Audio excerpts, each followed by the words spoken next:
Hello everyone. In this video, we're going to talk about how to find the arc length of a curve given in polar coordinates.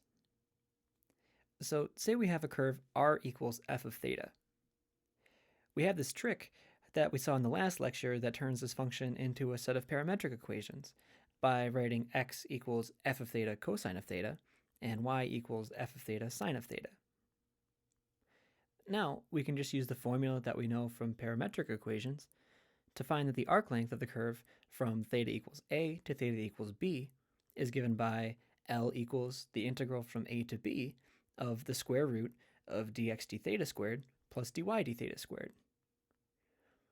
It turns out, in this case, we can actually do a little bit better, because we can simplify the integrand. First, let's go ahead and take derivatives of the x and y functions, and now you'll find that when you square these terms out and apply the Pythagorean identity, this simplifies to f prime of theta squared plus f of theta squared, which we can rewrite as r squared plus dr d theta squared. Plugging this back into the formula that we found before, we get that the arc length is given by the integral from a to b of the square root of r squared plus dr d theta squared. And this will be what we use to compute the arc length of polar curves. Let's do an example. Say we're given the curve r equals 6 sine of theta, where theta goes from 0 to pi.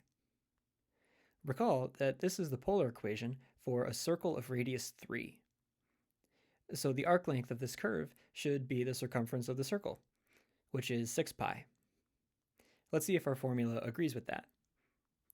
We apply our formula and get the integral from 0 to pi of the square root of r squared, which is 6 sine of theta squared, plus dr d theta squared, which is 6 cosine of theta squared.